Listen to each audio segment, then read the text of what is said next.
It's running. Well, everybody knows me. I'm Anna Hayes, and I'm your local resident representative of the Guardian Alliance, which is a group of beings that come from other dimensional systems, but also other systems of our third dimension. Some of them are extraterrestrial, some of them are metaterrestrial, and some of them are ultra-terrestrial, which means they're completely outside of the framework of time and space as we know it. It's a large group that I speak for, and I have been a student of this group since childhood. And I'm here this evening to share with you some of the things I have learned, and I'm hoping to give you something that you can take home with you, some information that can help you perhaps to understand a little bit better what your consciousness is about, what the experience of other dimensional beings and your relationship to them is about, and maybe some practical tips on how you can take the knowledge of understanding your bioenergetic system and use it to begin to accelerate the process of your own evolution, both spiritually and biologically. Now, a lot of people think that spiritual evolution and biological evolution are two separate things. I always thought that. And I think differently now because of what I have been taught by the Guardian Alliance. They've introduced me to something called the science of Kilanta. And when I first asked them, what is that? They said, well, it can be simply defined as the science of light, sound, the subconscious symbol codes, and the base codes of matter. I was like, okay, light and sound I understand. These code things, I don't know what this means at all. So I asked questions, and I got many, many answers on all sorts of things I never really wanted answers to. But Kilanta presents a fascinating perspective on the human mind, on the cosmos, on matter, antimatter, and the relationship between all of those things. And I would like to share with you tonight some of the information I've learned about this science. And hopefully we can grow in our learning together, because I'm a fellow student of the Guardian Alliance, and I have a feeling our species will be learning this for a very long time. So you have to start somewhere, and Kilanta seems to be the place to start. All right, I'm going to use some of my notes to help you and to help me. Basically, first question is, what is Kilanta? Before everybody looks at this, and there's people in the group who've had a little bit exposure to this, and I would like to ask, what is Kilanta from the information that the people who've heard about it have got? Who would like to put a little bit into what is Kilanta to your understanding right now? Can you help me? Yeah. Yeah, you. Well, I think it's basically working with the life force energy of the universe.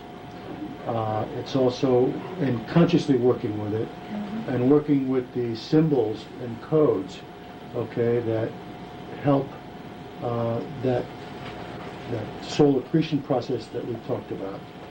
And it's done with light, and it's done with sound, and it's done by activating the chakras, okay, using these technologies. And you know, it's not only good to understand this stuff intellectually, but we need to be actualizing and activating it so you can actually experience this stuff firsthand. So it's kind of like, you know, a quick overview of... Right, that's very good. That touches on many of the bases of Kilanta. Is there anybody else that has read or heard anything about Kilanta that would like to put anything in on that? I know that, I'm sorry. Yes, I would, but I can't read the second. Okay. So I settle myself down. Are you going to talk? I was going to say that in my understanding of Kilanta, where we can use light, color, and anything that is electrified may help heal people in the future. As now we have seen some experiments of, say, Dr. Robert Becker on growing limbs, which he was successful on frogs after he cut the limb, and the limbs grew, provided the electrical potential of the limb is changed from a positive to 0 to negative, and that causes the frog limb to grow into a normal size, just like the salamander. I believe that in the future, our Kilanta, my understanding of Kilanta, will be in the same line, and being in the field of medicine, we are going to be very interested in that, especially in trauma surgery, yeah, and orthopedics, you know. Yes, Quilanta has many, many healing applications. In fact, it has applications across the board to everything that affects our universe and our society and our personhood. Because the real core of Quilanta is it's a science of consciousness and the science of creation. It's the underlying structures of what matter is created from. It is the underlying structures of consciousness. So it is not something you can learn in one night, by the way. But there are some other things that Quilanta also is. And I prepared this for both of us, so I can go down the list for myself, and also you can read along if you like. Show it. It is, hold it up higher. That's good. That's good. Okay. It is the science of creation and consciousness. It's the science of macrocosmic and microcosmic interrelationships. It's the science of energy dynamics through which matter forms and consciousness manifests. It's the science of biological, physical, and consciousness, spiritual evolution. That's not all.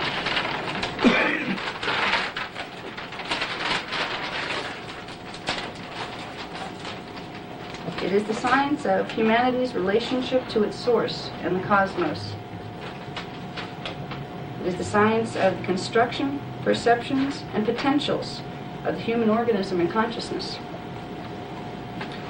It is the science of the structure of the multidimensional universe and humanity's multidimensional identity and humanity's relationship to other sentient life forms within the multidimensional universe. Quilanta is all these things, and it's more. It is the science of the human soul and the family tree of consciousness out of which all of us emerge, which is something not too many scientists know here. That sounds like something that would be found more so in the realms of religions or churches. But in truth, there is not a difference between science and religion. We only perceive it to be here. Science does have a soul, but it hasn't found yet.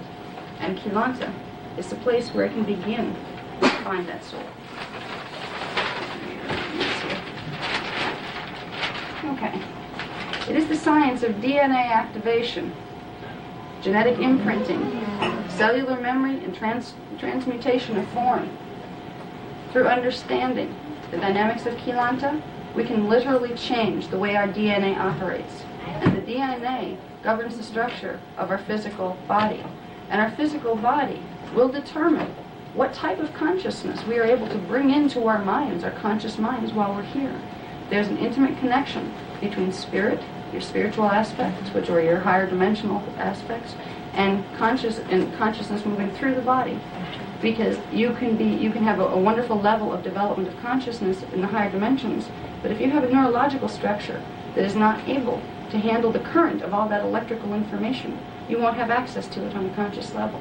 So the science of Quilanta gives us tools and understanding of our parts enough that we can start to expand the potentials of our body, so we can bring in more of our consciousness and awareness, so we can bring in more of our soul into manifestation here. Okay. Quilanta is the science of dimensional ascension, teleportation, bilocation, and regeneration of identity. For once you understand how to play with these little particles that you're composed of, these units of consciousness that Quilanta will teach you about, things like teleportation will come easily to you. You won't need a machine to do it, because you'll know how to change the vibrational rate of your molecular structure. Do I know how to do this yet? No. But I'm first in line as far as wanting to learn. And that's, we're getting the foundations of what one day, if we work with these tools, will teach us how to do these things. There are extraterrestrial races that are in biologies. They're not just metaterrestrials that don't have bodies anymore. They are in bodies who know this science and who are able to manifest and demanifest at will. They are able to walk through solid objects. They are able to travel through time with no problem at all.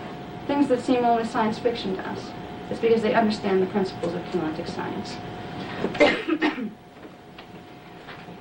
we get a little more scientific about the whole thing, Keylontic science explores the dynamics of time, space, and matter. How those qualities of our externalized reality are created. What are they really? Where do they come from? Are they what they appear to be? Some of these questions will be answered through Keylontic science. We will find that time is not linear as we perceive it to be, but simultaneous in nature. We will find that space all takes place in something called non-space. We will find that matter is actually an illusion, holographic illusion created by the refraction of energy particles and light and sound frequencies. We will find that things are much different than our five senses tell us they are when we begin to explore Keylontic. Okay. It is the science of ultra-micro-particle and antiparticle dynamics. It is the science of the 12 human senses, not just the 5. And basically, it is the science of light, sound, the subconscious symbol codes, and the base codes of matter. And now we'll learn what they are. We know light and we know sound. But what are subconscious symbol codes? And what are base codes of matter?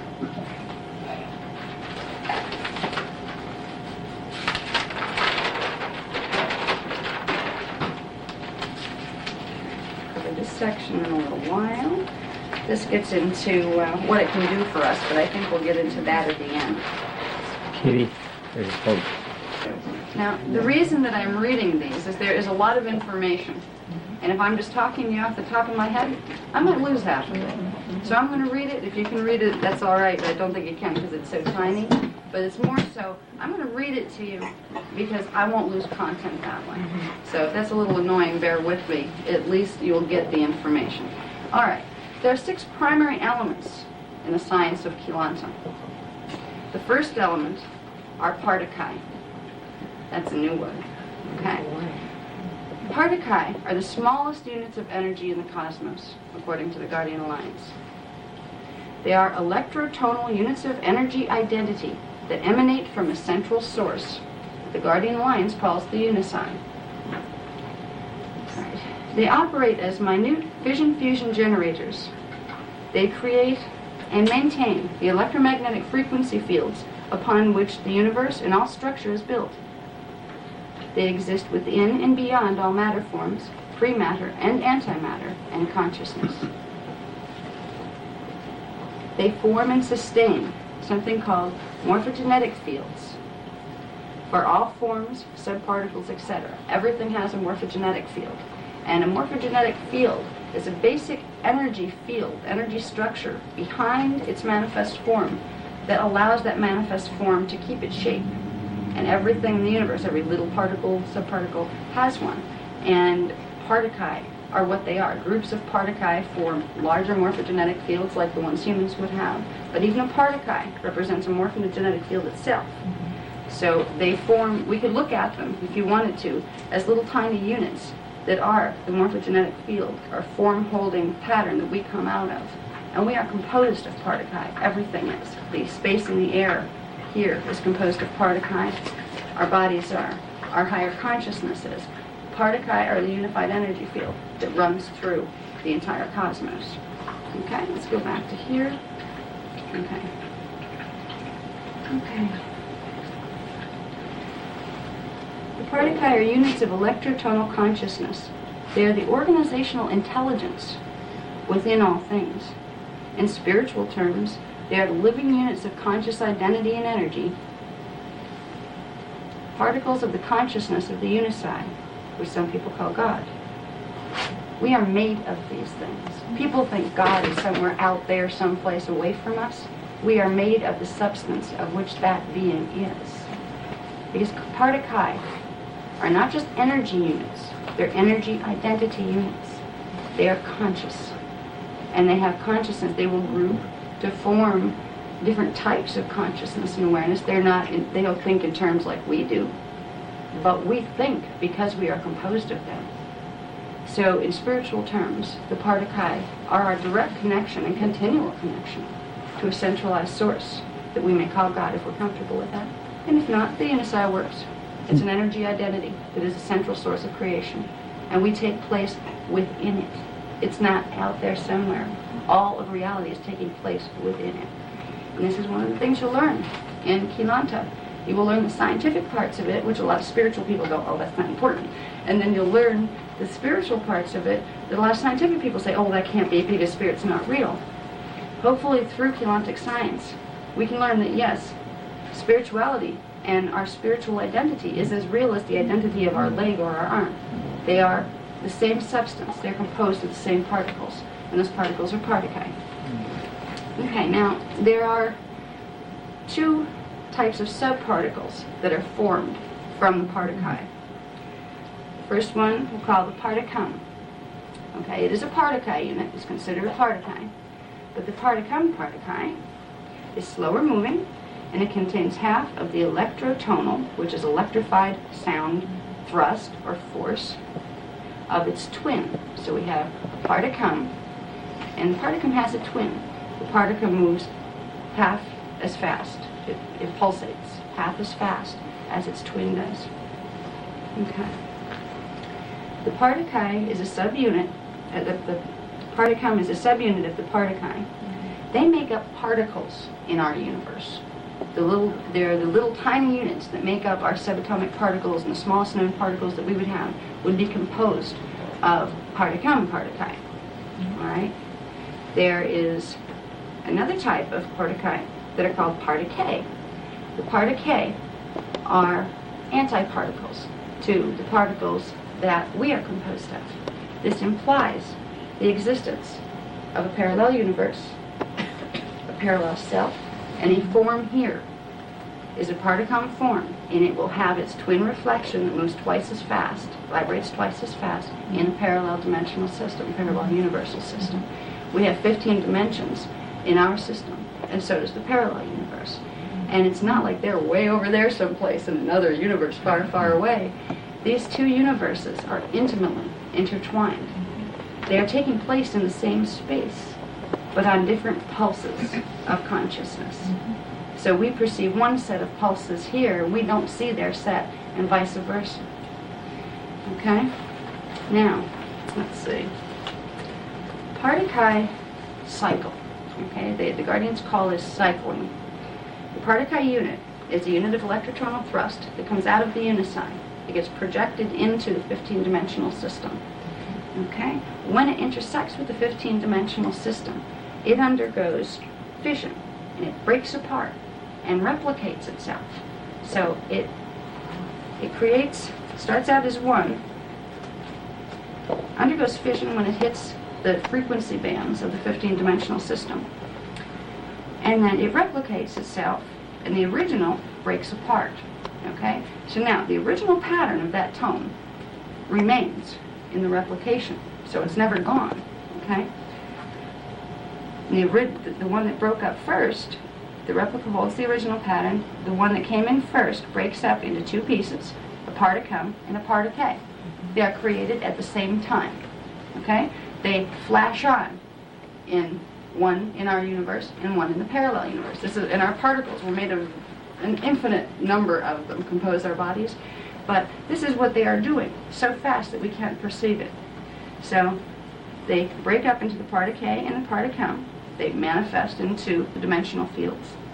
And then because this one, the particae, has twice the amount of thrust, of force, and it's moving away from the morphogenetic field, just like this one is, it starts to tow the particum.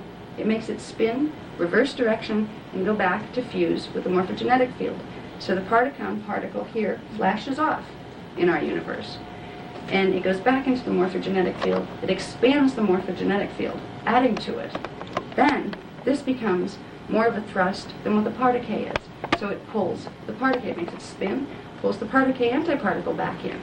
And it fuses with the particum particle inside of the morphogenetic field.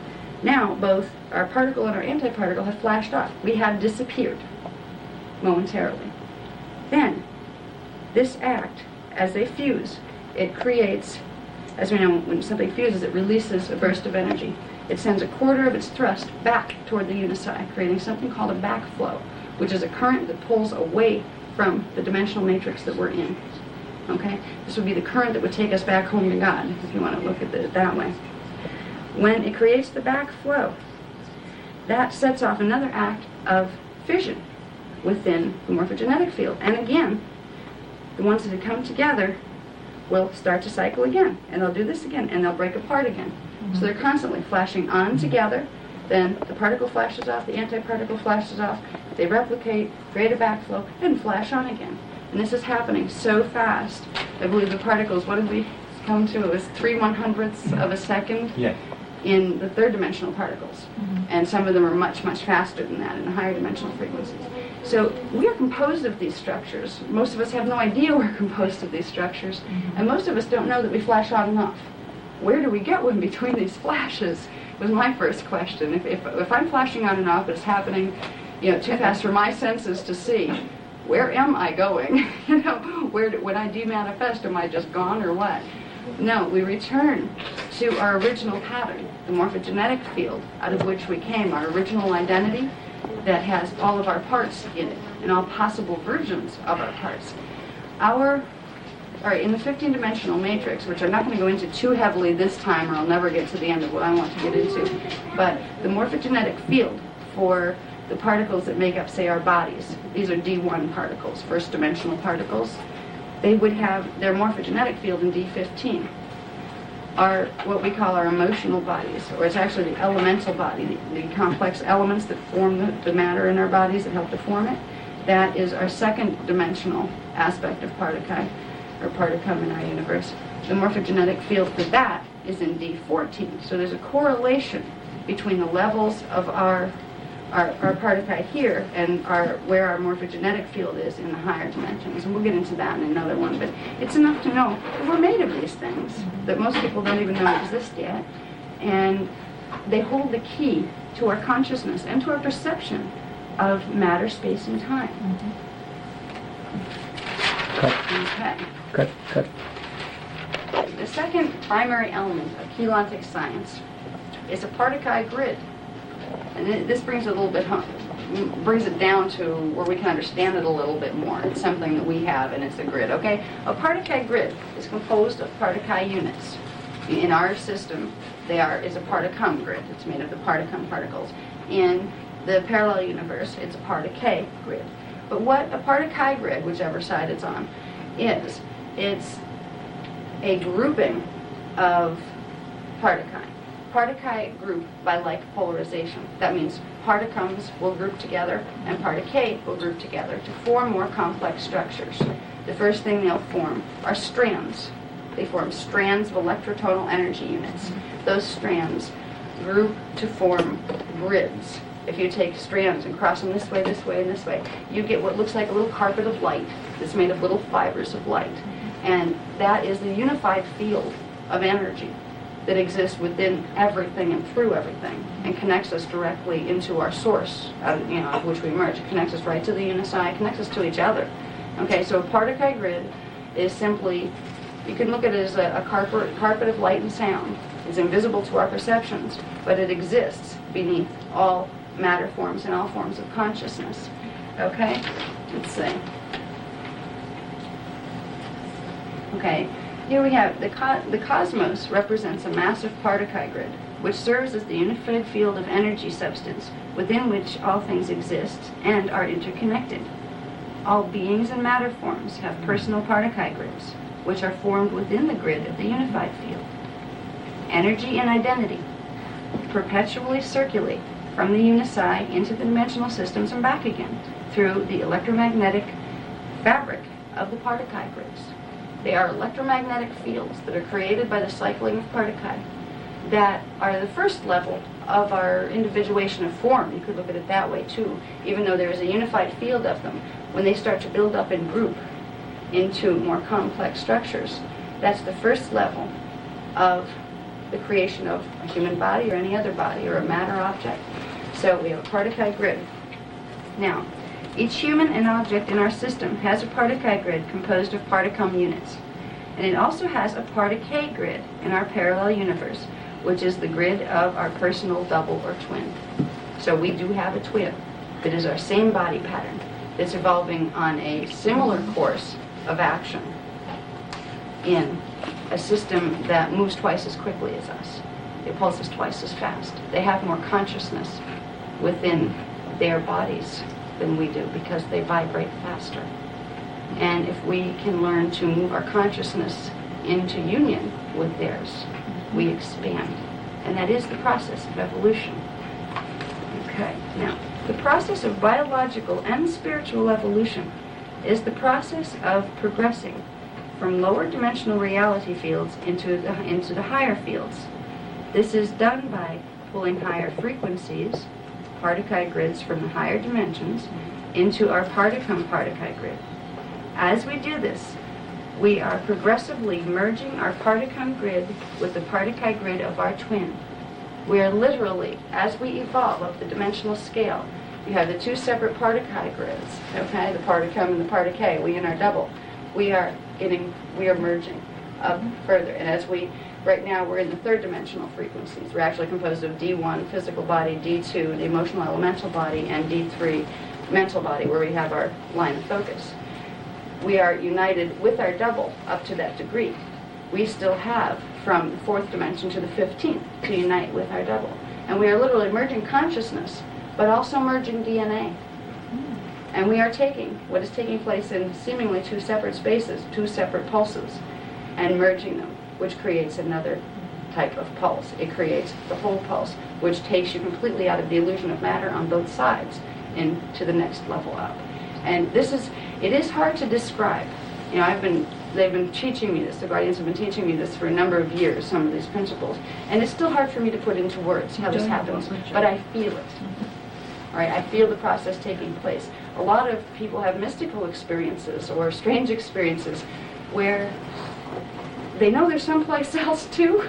Some people, especially people who've dabbled in like psychic development, that kind of stuff, they've run into experiences where they saw themselves and they felt themselves inside this double of theirs, and they couldn't figure out, what is this double, where does it come from? This is where it comes from. One person who experienced that very consciously was Jane Roberts, who channeled the Seth material. She would look on her wall and she would literally see an image of another space and time, and she would be in a library. Her double would be in the library reading, and she would translate what her double was reading into material to write here, which was a kind of neat little trick. And this is what we can learn to do once first we realize we have this double. And then we realize we're intimately connected to it. We can learn exercises that will help to speed up this evolutionary process and help the merger with the double. Because ultimately, when you merge all of humans can hold 12-dimensional frequencies in the body. After that, you would not be in human form anymore. You would evolve out of biology completely. Okay? But as you're evolving up from the first dimension up to the 15th, you're progressively pulling together with your double. When you get to D12, you basically turn into what would appear as a ball of light. Okay? If we were to see it, it is a ball of electrotonal frequency, and it is consciousness, and it is identity. That is where we started. Before we ever came to this place and found ourselves running around in matter-form bodies, we existed in these states of pure cognition. So it's not as if it's something foreign. Kilanta is not something foreign to us. Our cells know what Kilanta is. Okay? So it's time that our conscious minds became aware of that process. So the third primary element of Kelantic science are chelons. That's where it gets its name. Okay, now, a chelon is a dimensionalized Partakai composite that forms within and around the fabric of the Partakai grids. Okay, once the grids are formed, let's say our Partakam grid of the strands pull together and they finally form a grid. Well, Partakai grouped by like polarization, those grids are going to pull in more energy. They're going to pull in more Partakai units or Partakam units in ours. These units build up within the grid.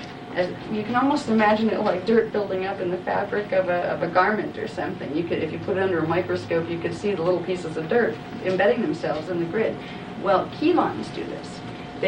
More and more Partakai group together to form clusters, and these clusters become what are called chelons. Now, chelons don't just group without a pattern. They group following certain geometrical, mathematical laws that apply to the way that the dimensions are structured in the whole bit. There's a set order to them.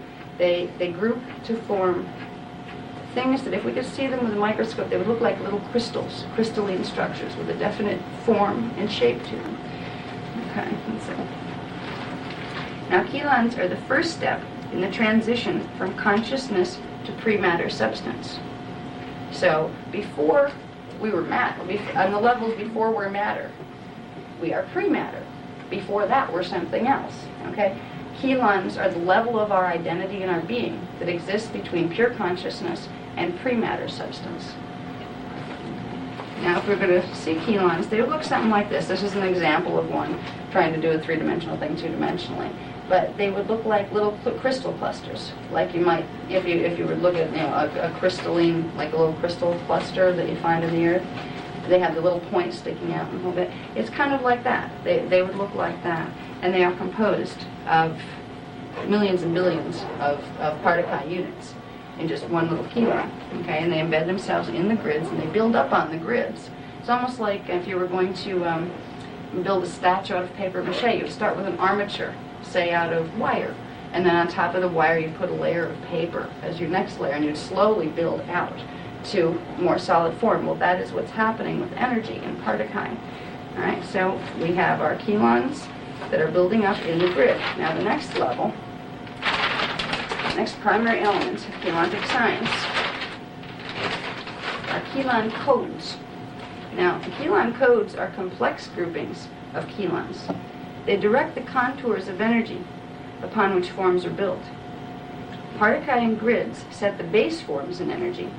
Chelons add more substance to the forms, and chelon codes further flesh out the energy structure upon which particles will manifest. They direct the flow of energy Partakai units through a form into more specialized patterns. So it's the next level out on fleshing out our form into what appears as a matter form. Okay? They're complex patterns of frequency, electrotonal energy. They form into interwoven geometrical crystalline patterns that are the templates of living light and sound. And they are living because they are conscious. We are conscious because we are composed of chelons and Partakai. So these are the living light and sound patterns that our subatomic particles build up on. Okay? They are the final step between energy consciousness and pre-matter substance. So they link the chelons into the pre-matter, and that's where matter's solidity or density starts to happen. They set the pattern for the DNA and the body rhythms also. So held within, there are certain DNA, pieces of DNA we can identify as, oh, this controls this body rhythm, or this controls that, or this controls the other thing. But what controls the pattern that created that DNA in the first place is the chelon codes and the chelons and the Partakai beneath them. These are the foundation units of substance. Okay, as we evolve upward into the higher dimensions, we're actually assembling into our Partakai grids, our personal Partakai grid that our body and consciousness is built on, more and more complex forms of chelon codes. And the more forms and chelon codes a person's Partakai grid has, the more consciousness you will be able to bring into that form. All right, right now we're bringing into our form the consciousness of the third dimension out of 15. We got a long way to go. And how we're going to go, whether we do it consciously or let evolution take its course, it's the same process. Evolution taking its course is the process of building more complex. Partakai are still coming into our Partakai grid. Okay, they're still forming. You can either break down chelon codes, which will make you de-evolve, and basically your genetic code would fall apart, or you can evolve. You're going one way or the other because you're either building chelons or you're tearing them down. None of it's static. Okay, so our process of evolution can be made much simpler if we understand that we have these units and that there are things we can do with the energy directed through our minds that can build into our own grids more complex chelon codes, which will allow more of our higher consciousness to come into our bodies. And as we progress with this, it will lessen the density of our bodies, because right now we're made of particum mostly. We have more particles than anything else, so we have a matter density to us. It's pretty solid, or it appears to be anyway. Now, the more you bring in your double, infuse with your double, you're changing this particum into particae, into the original pattern. You're lessening the density of your matter form as you go. So this is how dimensional ascension occurs. This is how spiritual evolution and biological evolution occurs. What it means to evolve and to complete our evolutionary process is to evolve our Keelan codes so high, where we have so many complex codes, that we no longer manifest. We vibrate too high as a consciousness to manifest in a lower density matter form. So what we're really aiming for in evolution is coming to the point where we have evolved out of biology and back into the higher states of being that we came from in the first place. All right, and a lot of people don't realize that this is what evolution is about. It's not just, species happen to appear, they happen to go this way, happen to go that way, and it's all, there's really no order to it or much of a pattern. There certainly is a pattern. There's a pattern, there's a purpose, and it goes for species all the way down to the individual. Okay? And we can become conscious of this process by starting to understand how the process occurs and starting to work with our own particle grids and learning to plug things in, more energy, more frequency into our grids. Will speed up our evolutionary process and our spiritual evolution. Now, getting to the fifth primary element of Keelantic science. This one I love. I just like the term. I don't know why. I think it did a lot for me when they gave me this term. It made an instant visual where I could see it. It was a little abstract for me before, but this helped. The crystal body. Okay, this is the fifth primary element of Keelantic science. Now, this term is used to refer to the multidimensional Keelan code structure of a matter form or form of consciousness or energy. Everything has a crystal body. Every little particle in the universe has a crystal body. Every big being in the universe has a crystal body. We have one, and it walks around with us. It's inside of us. And it's exciting. I have seen this, all right? The Guardians have done things with my perceptions a couple of times where they shifted me to a higher dimensional field, my mental awareness. From there, you can see what your crystal body looks like in D3. You can't see it from here, but when you change the pulsation rate of your consciousness, which you have to separate from your body right now to do because your body can't handle a faster pulsation rate right now. They showed me what it looked like, and it looks like these little tiny crystals made of light. And instead of seeing, like, if you were going to look in a mirror, you wouldn't see yourself this way. We would all look the same, all right? Yet all the little geometrical patterns that we are made of are different. And we process consciousness and energy in unique individual ways, but we're composed of the same substance. And we are so beautiful on that level. So the crystal body is something that when I'm introducing Keelantic science, I would much rather teach you about this and teach you that you have one and teach you how to start playing with it and how to start adding more energy to it and becoming aware of it than worrying about some of the real heavy-duty scientific stuff, because this is the personal stuff that you can do something about and you can do something with. Yeah? So the crystal body does a number of things, okay? Okay. Hold on a second, I want to find my place. All right, it sets the manifest characteristics of a form. So our physical body, our DNA, all of those things are controlled and set by the crystal body. It sets the subatomic structure and the body rhythms, the way energy and particle units will move through the body, and the type of conscious awareness the form will be able to embody. The human crystal body encompasses 12 dimensions of identity and form. That means we can ultimately bring into the morphogenetic field of our crystal body 12 dimensions. Excuse me. Number 4, numerology, I've been doing some research about that. Is that going to be related to the 12 activation of the high vibration of the 12 bands of the DNA in combination Yes. with the consciousness that's going to be able to very soon, according to things that I've been studying, activate our consciousness to be able to mutate at a faster speed to be able to implement all these concepts faster into the system, to the Yes, biological system. exactly.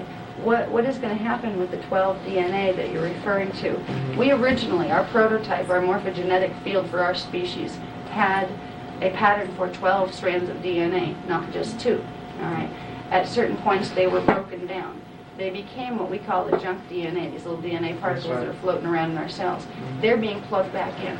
The way they are being plugged back in is by plugging in Kelon codes. All right, they're dismantled Kelon codes is what they are, and they're being plugged back in, which will reactivate those strands of DNA. And at the same time, the 12 chakra will be activated, the 7 in the body and the 5 outside the body. Yeah, I'm not sure what chakra system that you were studying, but we get into the chakras a little bit later, where yes, we're activating the higher ones, the ones outside of the body. We're doing that in order to help build the Kelon process, but they go hand in hand. If you start working with your Kelons or with your DNA, you're automatically affecting the other things. You know, you'll open your chakras if you start playing with your Kelons, or if you start meditating on trying to plug in your DNA strands, you will build Kelons and activate chakras. So they all go together. Does that answer your question? Yeah. The most important thing to understand about the crystal body is that by interacting with the crystal body, we can expand our evolutionary potential, replug in those DNA that you were talking about, and we can accelerate the whole process of physical evolution, biological evolution, and spiritual evolution. So it's very helpful to know that we have a crystal body, and then we can start taking steps to make changes in this crystal body. The term may seem like very unscientific, and I think that's why I like it. It's simple. We could call it the Partakai body, we could call it the Kelon body, but the crystal body gives you an idea visually of if you want to start meditating to use this, you want to start directing mental energy into making changes. Picture the crystal body, because that's what you're working with. Okay? Now, the last primary element of Kelontic science, and I'm talking really primary elements here, okay? This can go much, much further into particles, antiparticles, and all sorts of real scientific jargon things. I'm not going to get into those now. You know, some of them even confuse me. But the last thing, this is our control device on how to play with our crystal body. They're called light symbol codes.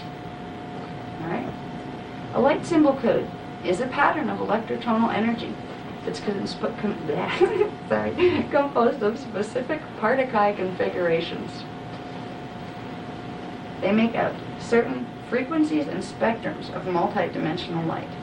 Now, if you want to know what a light symbol code is, you can close your eyes and visualize, say, the pattern of a Star of David, which, by the way, is a very powerful Kelon code. All right. When you visualize that that pattern of light on your inner screen, your inner mental screen, you don't realize it, but you're directing fourth dimensional sound patterns. All right. The mind is a very powerful thing. We forgot that as a race, and we're relearning it in these times. The mind is composed of Partakai.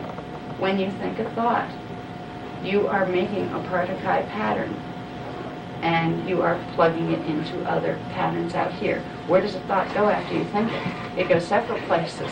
It downscales, it slows in vibration, and it ends up out here someplace in manifest reality. We won't get heavily into that right now. But the most important thing to understand about light symbol codes is they can be used to program the way energy flows through the crystal body, the Kelons, and the Partakai units. You can speed up your Partakai units by using certain light symbol codes. Now you can also invent machines that will direct specific frequencies, and if we knew how, we could invent machines that would direct specific D4 frequencies. Because you see, to access our crystal body, you can't do it from D3. You have to do it from the dimensional frequency bands above. That gets the Kelons to open to accept a new program of operation. So when we use light symbol codes with our mind, that light is directing D4 sound. All right, just like when we have sound here, all right, our sound is actually D2 light. It appears as light in the second dimension. All right. So when we are making, just think about the little images we come up with in our minds. And wow, There are patterns of sound in D4. This is why things like mental visualization, a lot of people are into that, this is why it works. When you begin to visualize, say, events that you would like to see happen, if you visualize that here in D3, don't think it in words. You think it in pictures. You put yourself there. They always tell you, put yourself there and make it as real as possible, as if you're walking around in the image. What you're doing is creating an energy signature here in light, which is creating it in sound in D4, which enters into your crystal body and becomes part of the crystal body. Now, the crystal body has a couple of things that it does. It not only holds our form together, this is what creates our holographic perception of manifest three-dimensional reality. So when you put a new program into it, it will, in some form or another, come out here. We're like projector machines in a movie theater. Okay? When you program the crystal body, it's called cellular memory. Everything we go through, this room right here, our crystal bodies are taking all this in. And they're making an imprint of it in energy. And they're holding it. This is where the concept of karma comes from. Every energy signature we walk through becomes a part of us, and it will cycle back out until we change that pattern. Because the crystal body projects energy, projects particle outward. We think this is all separate from us. It isn't. It's a part, right now we're all sitting in the middle of a unified field of particle grids. All of our crystal bodies are interacting with the crystal body of the space between our objects, and we're all experiencing a hologram that's created by the refraction of light and sound. And it's because their consciousness is pulsating at a certain rhythm that we're all seeing it at the same time. Because if we weren't pulsating at the same rhythm, some of us would be seeing something else, and we wouldn't appear in the room either. So it's a very manifestation is a very complex science. Keylontic science will lead to an understanding of that. But it's the most important thing is to just start with the basics. And the basics are understanding what you're composed of, what you're made of. And to realize, too, that it's not just your physical body that's made of these. The parts of yourself that you can't see are also made of these. And those parts are, for instance, your conscious awareness. Like, yeah, I know I'm conscious. What is that stuff? You know, like, where is consciousness? What is it? Where did it come from? I know I have it, but where is it exactly? You know, these are hard to answer questions. And most people really don't know. They just know they have consciousness and they're awake and aware. Well, we have consciousness. Our cells have consciousness. Our bodies are conscious, too, in their own ways. We can learn to use our minds to tap into our bodies. We can read it and we can diagnose ourselves. We can learn many things about healing ourselves that way. But we can also learn to expand our consciousness by playing with the Keylons and playing with our particle grids. You can merge the three-dimensional grid. Okay, we have a grid. We have a D1 grid for our physical body, a D2 grid for our emotional body, D3 grid for our mental body, where our minds are focused now. We have a D4 grid, which is what some people call the astral body. When you link this line of focus, the D3 grid, with the D4 grid, you move yourself out of your body and you can travel. And this has been an ancient art for many, many, billions of years, really. This is part of the natural human. And most of our species has forgotten the ability to do this, but we're reawakening to this ability now. Now, this has to do with what our DNA can handle, too. When you merge those two grids, the three-dimensional mental body grid with the fourth-dimensional grid, you are creating a higher vibration of energy. If your genetic code is not activated to a certain level, it won't be able to pull memory in from that. You'll go, because every one of us go astral every night. We go back to source. We go all the way to the 8th dimension and through to what's called the galactic core, where we pick up energy to rejuvenate our consciousness. And then we come back here. The reason we go to sleep is because our physical genetic code cannot process those higher frequencies of energies yet. But as we evolve, it will be able to do that. We will need less sleep. We will need much less of all the things we depend on here. We will need less food. We will need less water. We will need less air.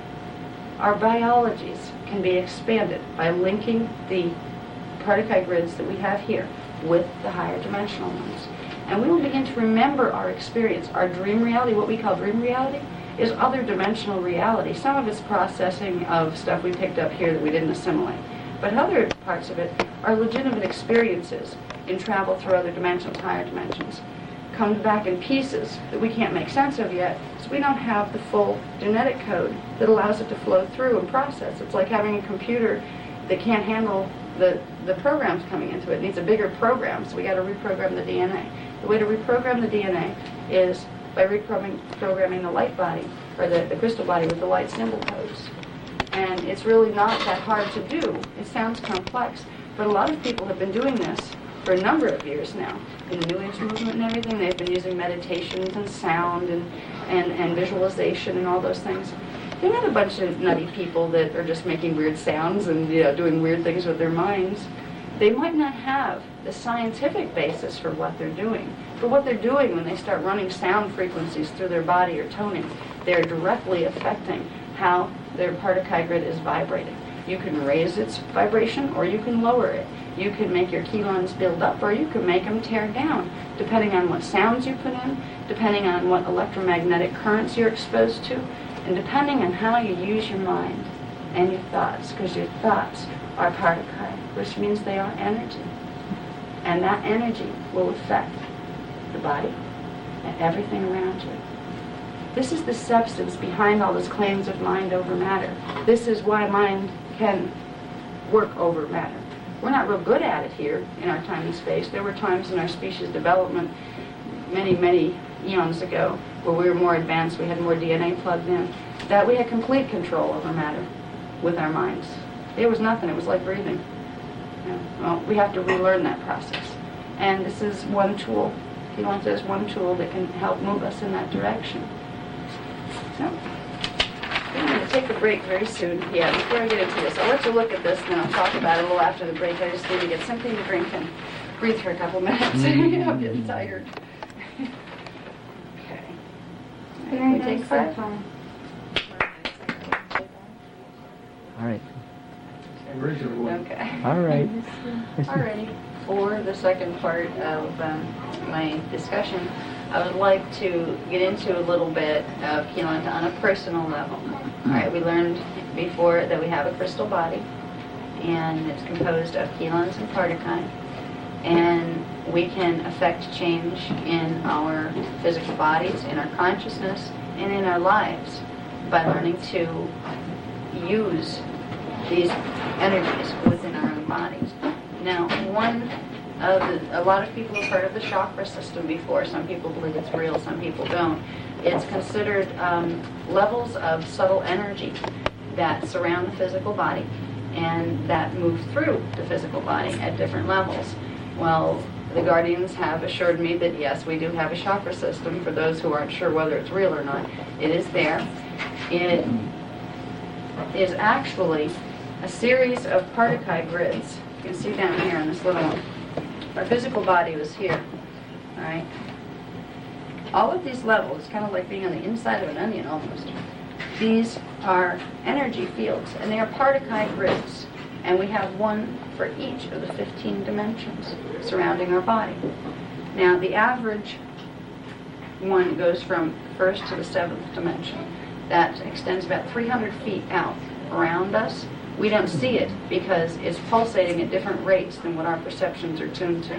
So we don't see those energies unless we learn to shift our consciousness to a different level of perception. Then you can see them. People who develop their psychic senses are learning to perceive higher pulsations of energy, faster pulsations, so they're able to see the structures of subtle energy bodies. Now, most people who study chakras know that there are, they say that there are 7 primary chakras within the body. There are actually 15 primary chakras, all right? The 7 that most people refer to are within the body. And I'm not going to cover those extensively tonight because there's a tremendous amount of written material on those. You can, Barbara Brennan's books are wonderful on that. She has a book called, what is it? Awakening. One of them is Awakening the Light Body. Hands of Light is the first one. This will give you an excellent analysis of the first 7 levels of the bioenergetic field and the chakras and how they work. What we're concerned about tonight are going to be the higher and lower chakras. There are chakras that run down below our feet, and there are chakras that run up over our head. Now, they are connected to the main 7, but they are not secondary. They are also primary chakras. Now, with with our level of development, a lot of these chakras have not been what they call activated yet. They are there, they exist, and so do the levels of awareness that go with them. But they have not been plugged in to our DNA. They have not been plugged into our crystal bodies yet. We didn't build in the Kelon codes. All these energy fields are composed of Kelon codes and Partakai. In order to have them activated within the body, those Kelon codes have to be plugged in to the Kelon codes of our third dimensional, second dimensional, and first dimensional body.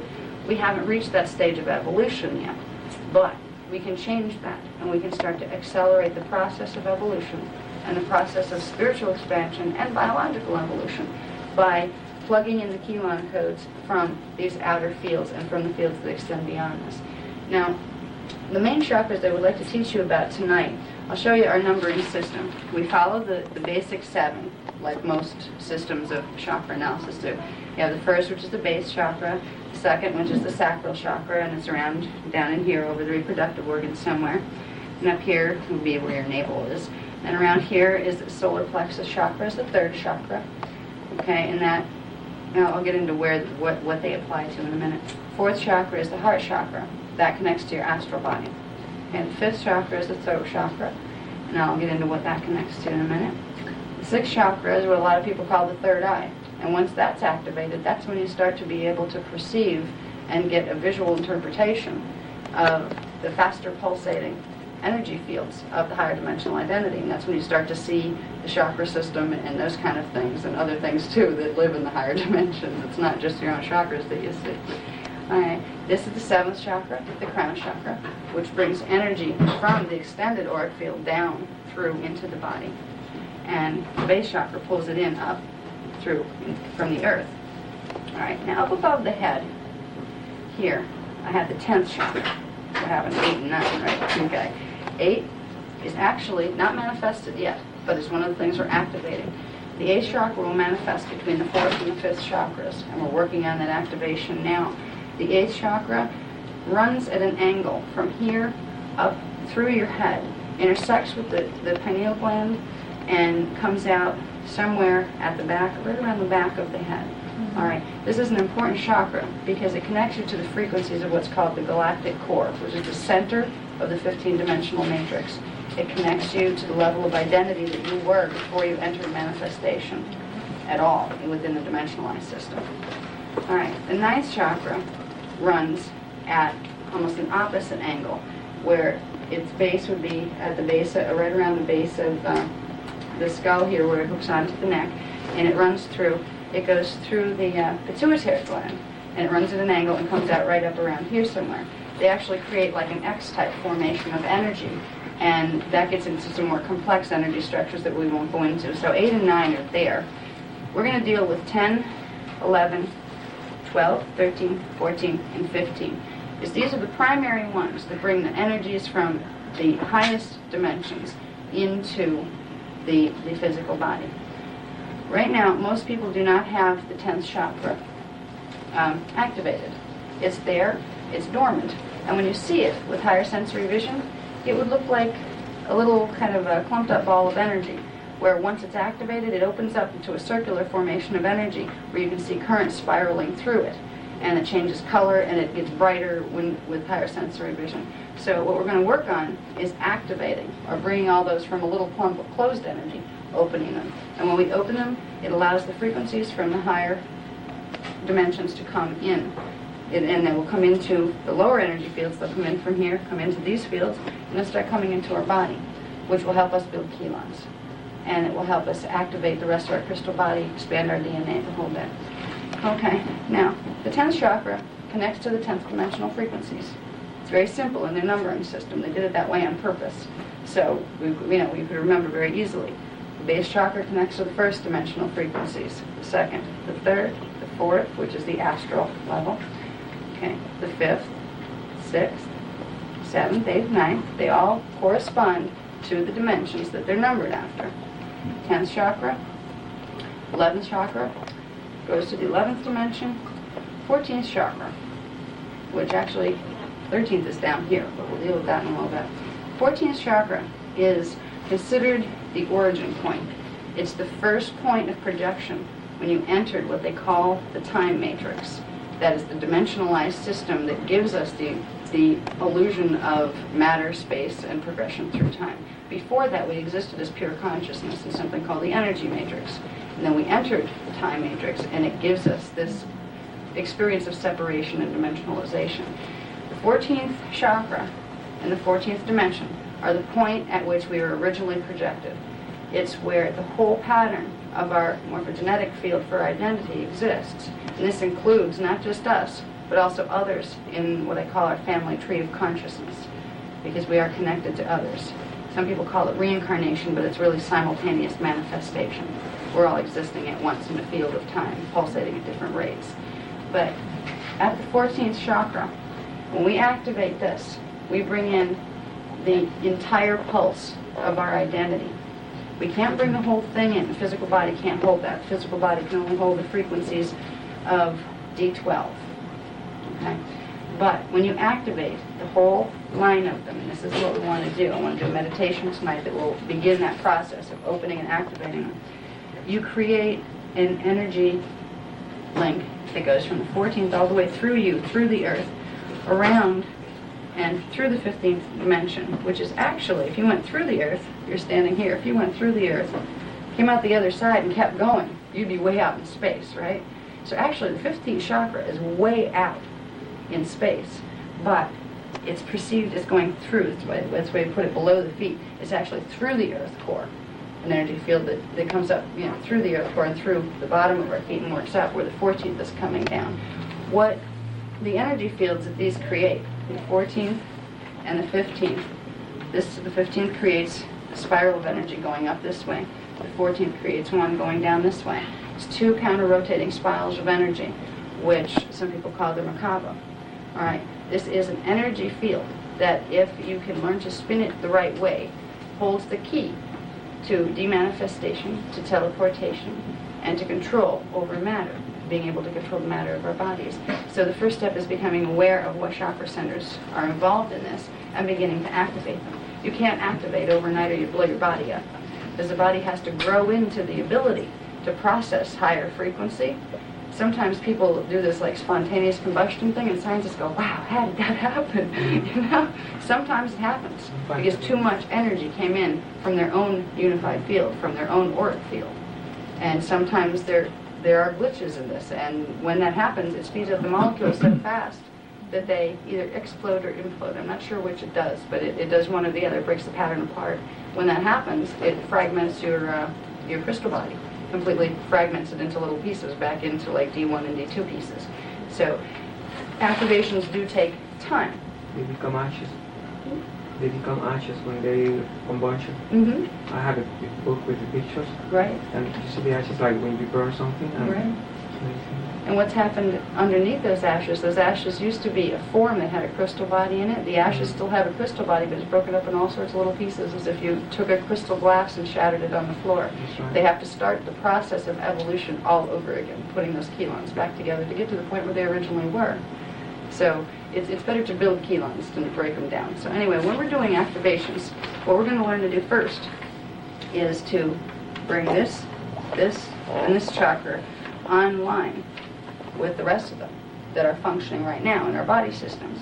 All right, we're going to do that by, all right, first of all, I want to get into this a little bit.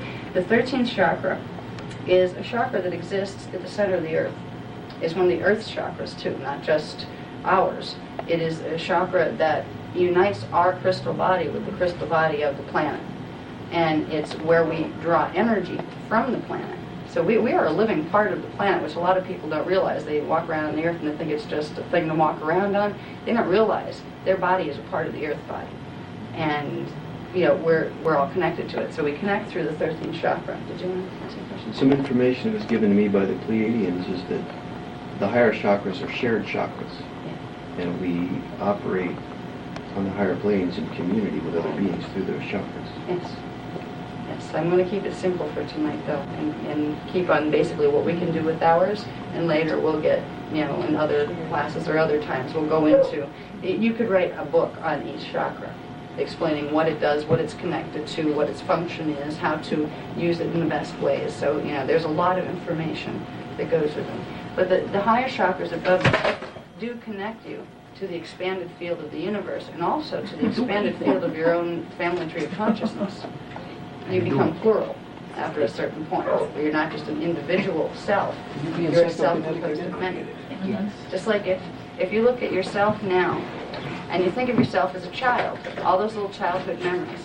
Now, they don't seem to be a separate, different you, right? They were just you at a different stage, right?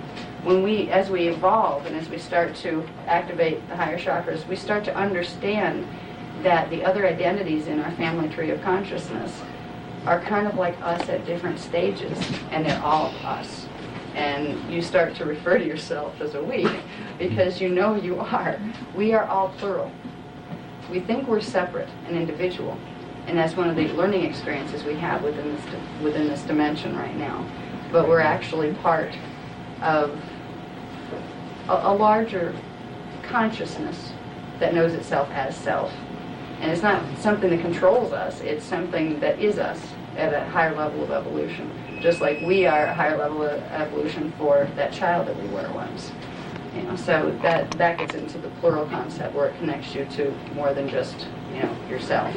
But I just want to get us familiar with how the chakras run, where they are. So if you say, gee, I want to activate my 10th chakra, where's that? It's right up here. It's about 6 inches above the head. It's above the crown chakra, directly above it. And it's right around in there. It's a little higher, a little lower on some people. The 11th chakra is about 18 inches above the head. So when we're visualizing this stuff, it helps to know, because if you don't have your higher sensory perception, on yet, you have to visualize it. You have to imagine it there. Okay, where would that be? It'd be right about here. The 14th one is you could picture it about 3.5 feet above the head. And then the 15th one, you could picture it going right through the earth and way out into outer space on the other side of the planet. So you're going through the earth. That is an important connection, because it's actually a line of energy that runs all the way down through. Connection to the cosmos, but also to the earth core. All right.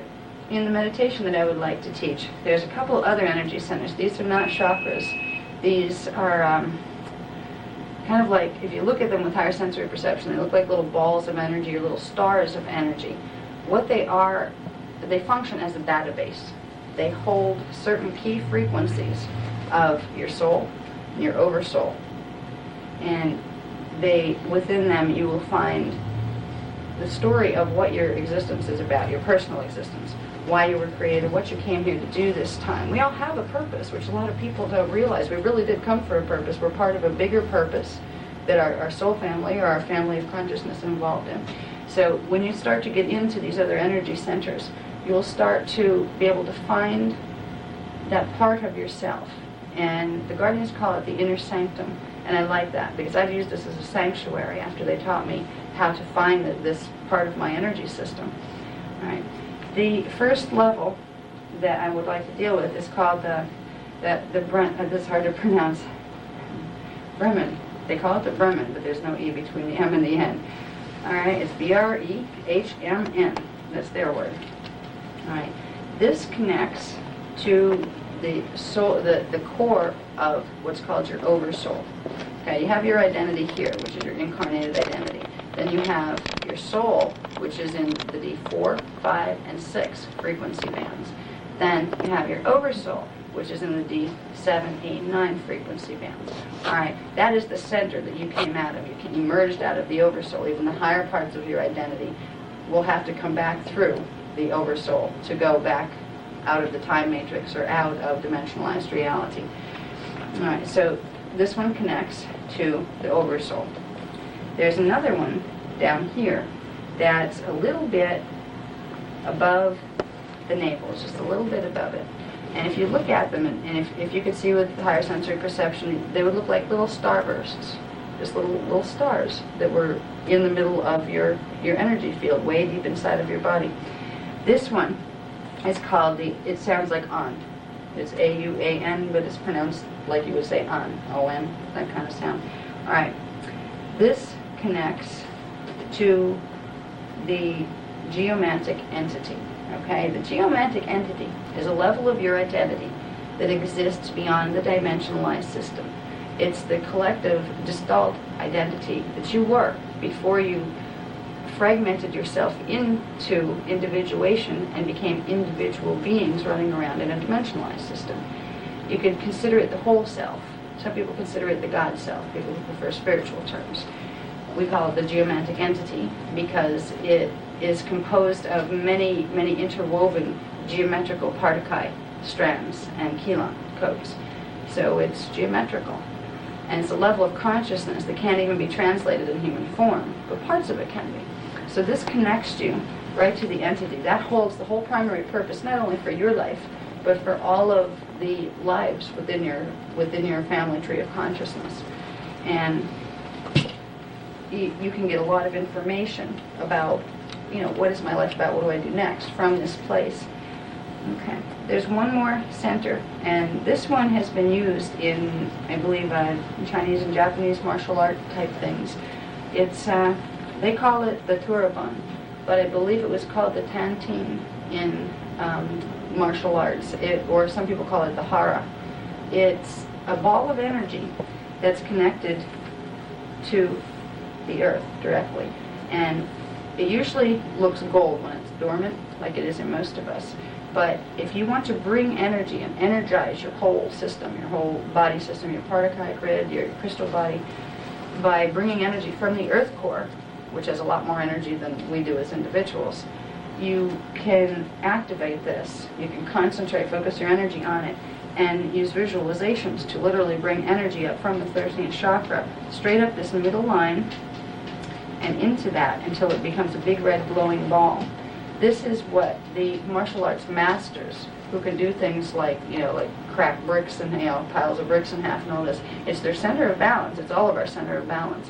But it's by using that power and building it and bringing the earth power current up that they're able to do some of the feats that they can do.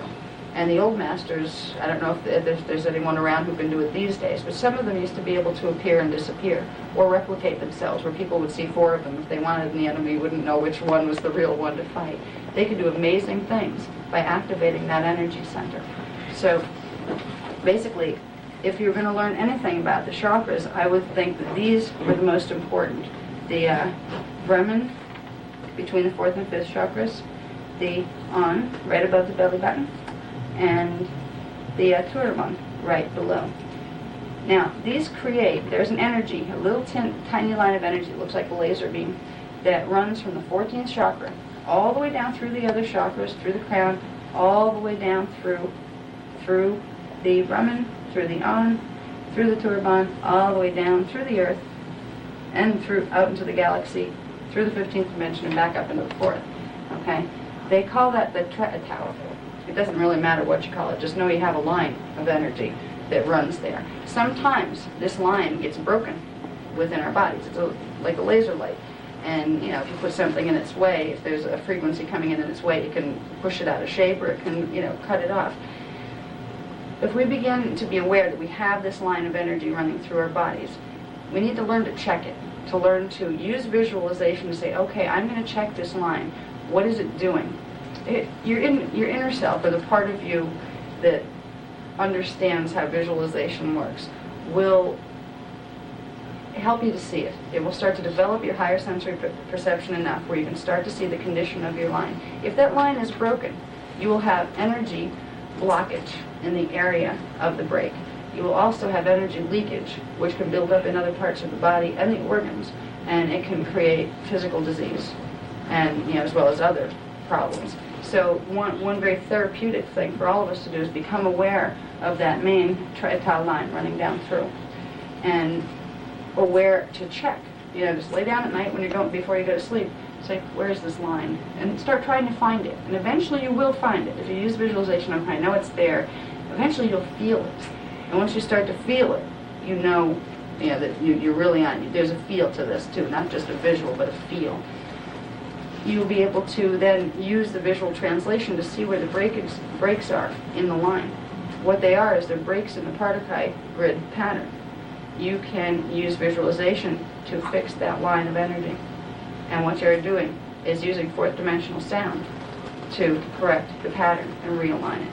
That's one of the most important things you can do when you first start working with the crystal body and the energy, is making sure, because it grounds your energies into the earth, and it also aligns you with the higher dimensional aspects of your own identity. So it's one of the basic things that that the guardians have stressed that was most important. Now, I'm going to get into one more quick picture here. Just pardon the artwork here. I did this in about 10 minutes. I was putting this whole thing together so I'd have something to use tonight because I didn't have the Mylars yet for the overhead projector. So once they're in the book, they'll be much neater, I promise. This? They're pretty nice the way they are. I'm a perfectionist. Okay. This wild-looking thing. If you had your higher sensory perception turned on all the way up to the 15th dimension, We could understand that. this is what we look like. Mhm. Okay? Now, most systems that teach you about the auric field and all of that will take you up to about, let's see, D1, 2, 3. They take you up to the 7th level. They'll show you the 7th level of the aura. They usually don't show you what's beyond that. Not a lot of people know what's beyond that, but some people do. The guardians do. Okay. We'll start with this. We have the physical body here. Right outside of the physical body, and you can learn to see this part, is something called the etheric body. And it kind of goes with the physical body. It's actually your Partakai body. It's actually where you're attached to your double, where your energy fields are attached. Okay? Right outside of that, right about, it's a little bit different for everybody, it's right about here, and it's literally out in the atmosphere around you, is a bubble of energy that's not quite as defined, as it doesn't follow you quite as closely, it's a little looser.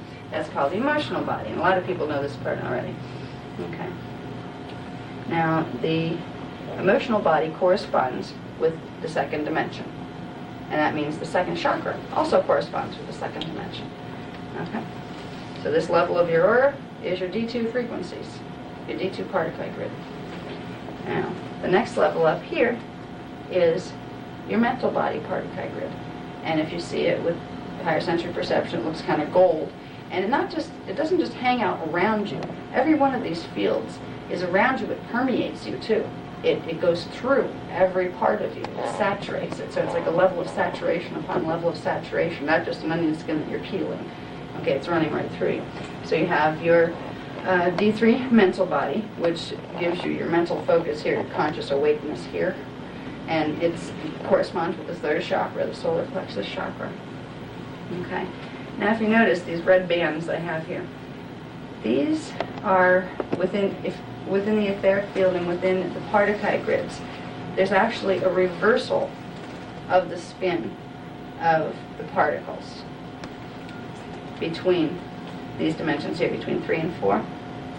It creates a separation or polarization within the energy fields that you have to pick up a certain speed within your mental body grid before you can move through that and bring your astral body grid in, where you start to learn astral projection and all this kind of stuff. Usually it starts to happen because your soul inspires it. And you don't say, I'm going to learn to astral project. Some people do. But usually it starts to happen to you before you understand what is happening to you. All right, the next level up, after you go through that little level of polarization, let's call it, or reversal of spin of the particles, you have your D4, and it goes with the 4th dimension. Some people call it the astral body, and they call the 4th dimension the astral plane. That's also a matter plane. It has matter to it, just like this, but it's a thinner level of matter. Up here is D5, and it creates the 5th level of the auric field, which is called by some the etheric template. I like that term. That's a term that Barbara Brennan uses. When I'm speaking with the Guardian Alliance, they tend to use terms that are, for one, hard to pronounce, and for two, we've never heard of it all before.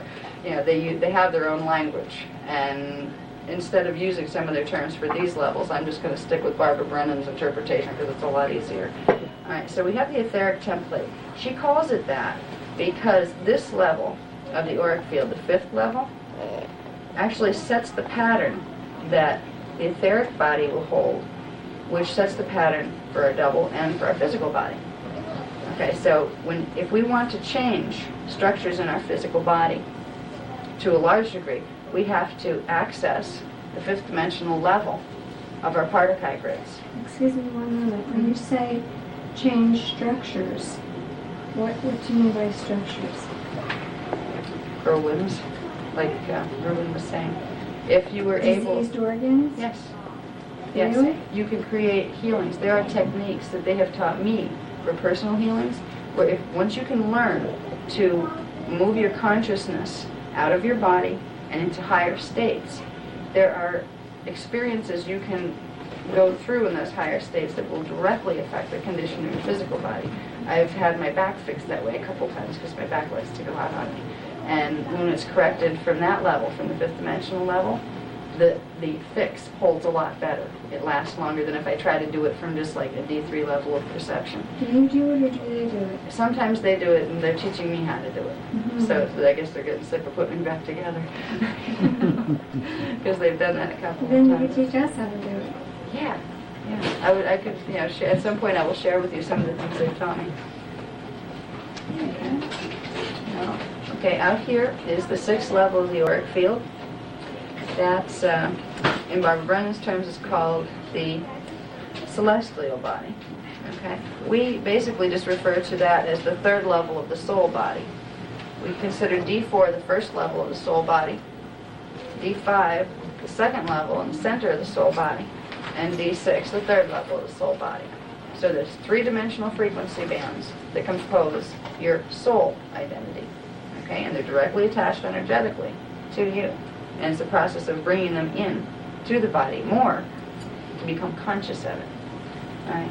Now up here, there's D7. Barbara Brennan calls that the catheric template. We call it the first level of our monadic identity. Okay. A monad is basically the primary three tones that we were created from before we broke down into a double and ourselves, a part of come being and a part of K being. The monadic identity, which is composed of D7, D8 at the center, which corresponds with the galactic core literally out there in the universe someplace, and D9. They are our monad, and we call it the Pura. That's what the Guardians use. Other people have called it the monad, and they said that either term is fine. So D7 is the last level where you experience form, all right, like matter form at all. You don't have a physical body in D7. You have kind of like a pre-matter, semi-solid type body. In the soul body, you do have a matter body. It's not as dense as this one, but it is still a body. So once you hit D7, after you evolve past D7, you just don't have form anymore, your consciousness. All right, but these levels of our identity exist right around us at all times, and we can evolve into bringing them into the body. You can have a D7 or a D8 awareness in a body, but the whole codes for D8 won't be activated because if they were to blow you out of form manifestation.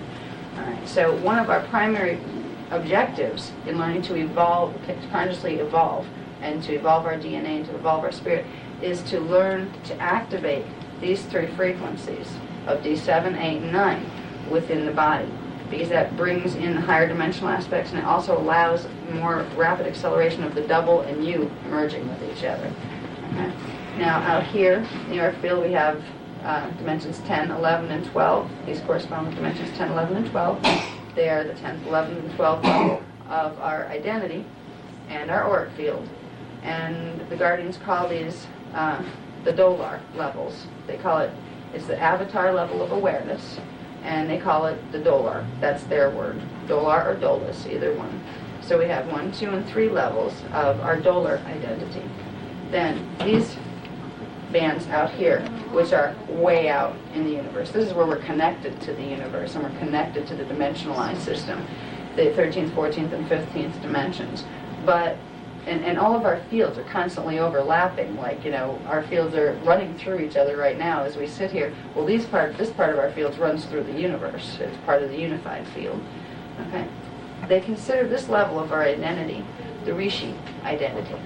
And it's interesting, I know that word is used in some type of Eastern philosophies, I think, where I remember something like, somebody wrote a book, Return of the Rishi, and I haven't read it, but I was like, ooh, there's that word. So the Rishi is something that's known as a master or something like that. It means seer. Is that what it means? it's a level of consciousness, a level of our identity that exists completely beyond form manifestation at all, of any of the dimensions. It's the composite. When you evolve to become a full rishi, if we were to see a rishi, it would look like a sun. It would look like a ball of flaming light. That's what it would look like. That would be the form that you would have. And you're actually pure consciousness at that form. All right. Now, we're still connected to that level of our identity. When working with the Guardian Alliance, they go through things called initiations, consummations, and activations. An initiation is when, let's say, you're a D3 being, you start to pull in the frequencies and the Kelon codes of D4. That's an initiation. You're initiating the Kelon codes of D4, or this dimension, into the ones that you already have. A consummation would be when you pulled in all of the frequency bands, Kelon codes of D4. And an activation would be when they were taken from storage in your junk DNA and in your Kelon codes and plugged into your neurological structure, where it would start to manifest through the hologram of your life. The whole process of dimensional ascension is a process of initiation, consummation, and activation of higher and higher levels of Kelon codes. And it's a fascinating and very confusing process when you're doing it blind, which I did. When I started to do this with them, I had no idea. I didn't have this information then. But by going through these initiations and bringing more Kelons into my body, I was able to process some of this data. I wouldn't have been able to do it if I hadn't. Because the more Kelons you have in your Partikai grid, the more awareness you are able to filter through into the physical body. And the translation is an electrical process. So it's definitely well worth our while to learn about our energy systems and to learn what we can do to begin expanding. We're going to do the process whether we like it or not. It's called being human. It's called evolving. We can either participate and have more control over the process or let it happen to us. It's really our choice. Okay. This is the inner sanctum. It's a meditation. And it's kind of where I would like to leave off for this evening. It's going back to the primary centers on the Triatal line. And they just gave this one to me today. So I'm going to have to read it, but I will read it with you, and I know how to do it, but I haven't done it with them yet myself. If you would like to do it, I will walk you through a guided meditation on it. If you don't, that's okay too. I'm going to be making tapes of it eventually, on an audio tape or whatever, where you can plug it in and listen to it and then just do the guided meditation. What its purpose is to activate all of these fields and also teach you how to focus your awareness in the, however you pronounce that, Bremen, that's it. When you focus your awareness in the Bremen, there's a lot of things you can do. I've learned to astral project from there, which was kind of a neat little trick that I didn't know could happen. Whenever I feel exhausted or overwhelmed or frightened or any of those things, once you learn to center your consciousness in this little star of energy that you carry around inside of you, it's the greatest analogy I have to this is, remember the I Dream of Jeannie show? Mm-hmm. And she'd get bent and she just wanted away from everybody and she'd dive down into her little bottle and that was it. She had the long stem with the little bulb bottle on it, and she'd sit down there all comfortable in her little bulb of her little bottle and she was safe. You can do this once you learn to center in your inner sanctum. You can literally pour yourself down your crown chakra, end up in there, and it shifts your energy. You get this, you can learn to develop a focus in there where everything else is out here, and you get this quietness and this focus and this hyper cognition level can be found in there. It's a very, very special space to be in. And once you find that level of focus, you can take it many, many places. That's the best place to learn to communicate. If anyone is interested in trying to open up the lines of communication, either with guardians or with your own higher identity. Some people call that channeling your higher self. You might as well, it's yours anyway. I mean, it's not like you're letting something invade you. It's the higher self is you. The next level up is your soul level, your D4, 5, 6 self. There's a lot of awareness there just waiting for you to plug it in. Yeah, smiling it in that direction. When you go into the inner sanctum, you will find a place to start. a place to focus. It's your connection to the universe space. It's also a lot more than that. But that's all we really need to know for tonight. So, are you interested in doing it tonight? Yeah. Or, Yeah, absolutely, you want to do it sure. tonight? Okay. Mhm. Could do it at the plate though. Makes it a little. You need to be sitting down or spine straight and all that. Whatever's most comfortable for you. A lot of them, especially when I'm learning new ones, I tend to lay down. It's just too much energy to keep my body up and focus too, so I tend to not keep my body up. Whatever's most comfortable for you. Okay. And I will do my best to walk us through this nicely. Once I get more familiar with it, I'll be able to do it off the top of my head and probably go with you. We don't need that one. Just turn it off. Did you see? Can you see? Yeah. Okay.